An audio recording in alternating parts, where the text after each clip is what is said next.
नमस्कार दोस्तों, मेरा नाम है कृष्णकांत पुरोहित और आज हम बात करने वाले हैं नायब तहसीलदार पद के बारे में। जैसा कि आप सभी लोगों को ज्ञात हो गया होगा कि एमपीपीएससी ने 2020 के लिए इंटरव्यू के डेट अनाउंस कर दी है। तो मेरा एक सोचना था कि ऐसा एक वीडियो बनाए जाए जिसमें आपको विभिन्न पदों के बारे में एक सटीक पॉइंट टू पॉइंट जानकारी मिल सके, जिससे कि क्या है आप अपने जो प्रेफरेंस भरेंगे इंटरव्यू के लिए तो आपको उसमें आसानी हो।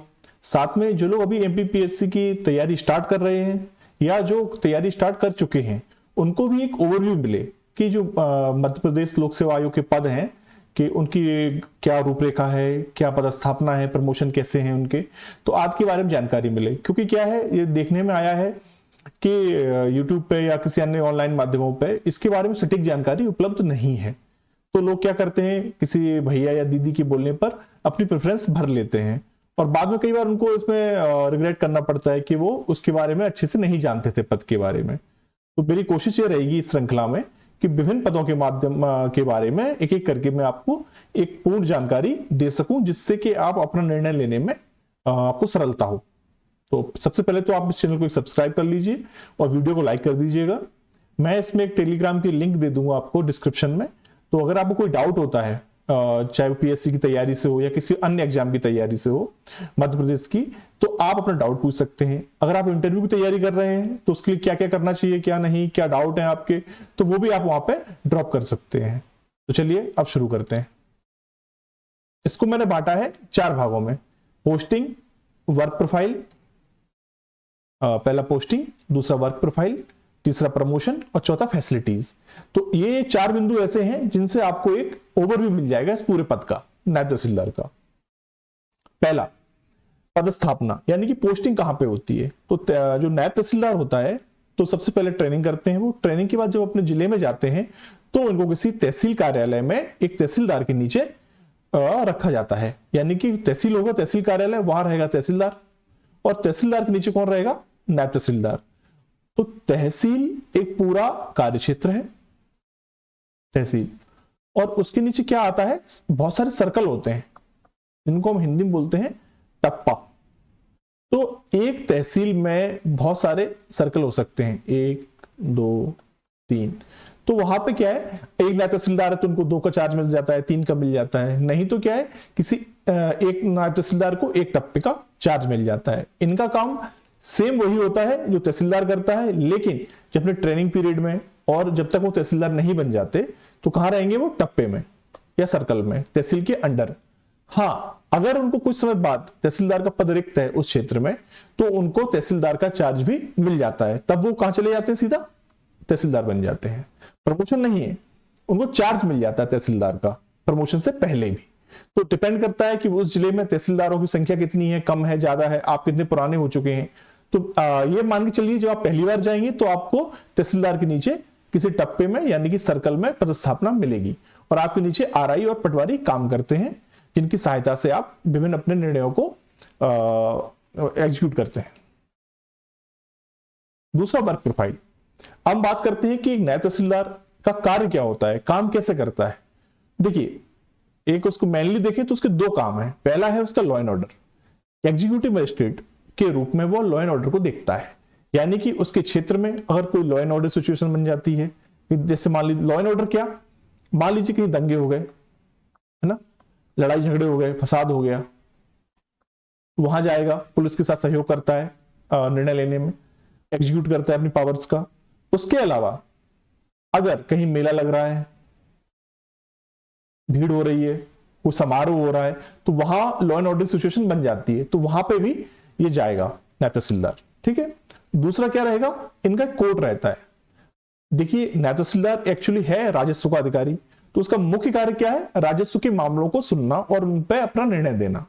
तो उसका एक कोर्ट होता है तहसील कार्यालय में। तो तहसील कार्यालय में वो बंटवारा, जमीन का बंटवारा, जमीन का नामांतरण, अगर उत्तराधिकार का विवाद है किसी का और जमीन का विवाद है, या किसी में फसल नष्ट हो जाती है, किसी की कोई आपदा आ जाती है, महामारी फैल जाती है, तो उसका मुआवजा का निर्णय लेना कि कितना मुआवजा दिया जाना चाहिए, उनको मुआवजा बांटना। ठीक है ना। जैसे कि किसी की जमीन अधिग्रहित हो जाती है सरकारी योजनाओं में, तो उनको भी कंपनसेशन देना। तो ये इनके मेन काम है, जो रोजमर्रा के कार्य हैं, ये तो इनको करने ही रहते हैं। और इनका कोर्ट होता है, एक कोर्ट में अपने निर्णय सुनाते हैं, और ये कहाँ स्थित होता है? तहसील कार्यालय में। इसके अलावा जब जरूरत पड़ती है तो क्या करते हैं? एग्जीक्यूटिव मजिस्ट्रेट का रोल भी प्ले करते हैं, यानी कि अपने क्षेत्र में दंगा फसाद और समारोह मेला, इन सब में अपनी ड्यूटी लगती है इनकी, तो जहां जाके ये अपने लॉ एंड ऑर्डर को मेंटेन करते हैं। तीसरा इनका कार्य रहता है प्रभारी तहसीलदार का, जैसे कि मैंने अभी आपको बताया था कि यदि किसी तहसील में, यानी कि किसी जिले में बहुत सारी तहसील है, तो कोई तहसीलदार का पद रिक्त है तो इनको कलेक्टर चार्ज दे देते हैं तहसीलदार का, तो ये भी कार्य करते हैं। तो मेनली मैंने आपको इसके 3 काम बता दिए। अब बात करते हैं सबसे बड़ी चीज, प्रमोशन। प्रमोशन चैनल कैसा है राजस्व में, यानी कि अगर कोई व्यक्ति नए तहसीलदार से भर्ती हो रहा है तो वो कहां तक जा सकता है? तो देखिए, अब नए तहसीलदार बनने के बाद आप मान के चलिए 5 से 6 साल में आप एलिजिबल हो जाते हैं तहसीलदार बनने के लिए, ठीक है ना? तो 5 से 6 साल बाद आप कहां बन जाएंगे? तहसीलदार बन जाएंगे। ऐसे ही तहसीलदार से एसडीएम बनने के लिए वैसे आपको समय वही है 5 से 6 साल, लेकिन लगता नहीं, लगता ज्यादा है। मान के चलिए कम से कम आपको 10 साल लग जाएंगे, मिनिमम 10 साल लग जाते हैं, इससे ज्यादा भी लग सकते हैं क्योंकि कई लोग तो अभी 15 सालों से भी वेट कर रहे हैं। तो आप तहसीलदार के बाद क्या बन जाते हैं? फिर एसडीएम बनते हैं। ये भी एक राज्य सेवा का पद है, एमपीपीएससी का, आप जानते ही है। तो नायब तहसीलदार, फिर तहसीलदार, फिर एसडीएम। एसडीएम के बाद आप बन जाते हैं 5 से 6 सालों में, ये 6 साल में आप बन जाते हैं, इसमें समय नहीं लगता है। तो एसडीएम से आप बन जाएंगे फिर ज्वाइंट कलेक्टर, फिर ज्वाइंट कलेक्टर से आप 5 से फिर 6 साल में बन जाते हैं आप एडीएम, यानी कि अपर कलेक्टर, ठीक है ना? अपर कलेक्टर बन जाएंगे आप। तो मैक्सिमम आपका पद रहेगा वो आप अपर कलेक्टर तक जा पाएंगे। ये सब कुछ ठीक रहा, आपके ऊपर कोई जांच नहीं होती है और आप कोई ऐसी वित्तीय अनियमितताएं नहीं पाई जाती हैं, सब कुछ ठीक रहता है आपके करियर में, यानी कि सीआर आपकी मोटा मोटा आप देखा जाए, अगर आपकी सीआर अच्छी है तो आप एडीएम तक जा सकते हैं, ठीक है? सबसे आपको अधिक टाइम लगता है तहसीलदार से एसडीएम बनने में। तहसीलदार से एसडीएम का थोड़ा वेटिंग पीरियड ज्यादा रहता है, अदरवाइज आपको 5 से 6 सालों में प्रमोशन मिलते जाते हैं। तो नए तहसीलदार एडीएम से रिटायर होते हैं।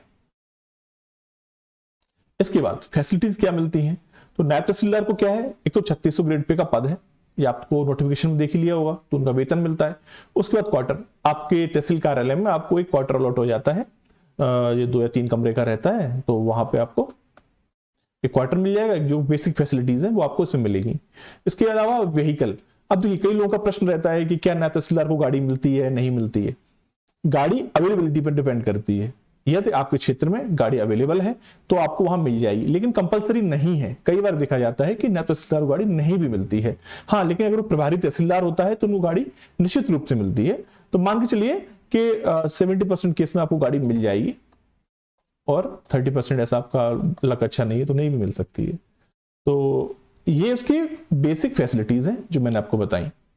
मैंने क्या किया है, अभी आपको एक आउटलाइन दे दी है पूरी कि कार्य कैसा है उसका, प्रमोशन कैसा चैनल है। मेनली 2 चीजें आपको इसमें ध्यान रखनी है कि ये राजस्व सेवा का पद है, जिसमें कार्य, देखिए कार्य तो रहेगा क्योंकि राजस्व के मामले दिन पर दिन बढ़ते जा रहे हैं, तो कार्य इसमें काफी रहता है। लेकिन हाँ, इसके चार्म है क्योंकि एग्जीक्यूटिव मजिस्ट्रेट की पावर रहती है, उसको एग्जीक्यूट करता है अपने क्षेत्र में, तो एक सम्मान प्रतिष्ठा का पद रहता है। प्रमोशन चैनल अच्छा है, आप नायब तहसीलदार से भर्ती होकर अपर कलेक्टर तक जा सकते हैं, और रोल काफी डाइवर्स होता है। मतलब आप एक तरफ राजस्व के मामले भी सुन रहे हैं, दूसरी तरफ लॉ एंड ऑर्डर को भी देख रहे हैं, तो आपको क्या है, एक्सपीरियंस काफी अच्छा मिलता है। फिर आप पद ऊपर जाते जाते हैं तो आपका काम और डाइवर्सिफाई होता जाता है, तो एक बहुत अच्छा पद है। तो अगर आपको इस पर कोई डाउट है तो आप मुझे टेलीग्राम पे पूछ सकते हैं या कमेंट में भी छोड़ सकते हैं। Thank you.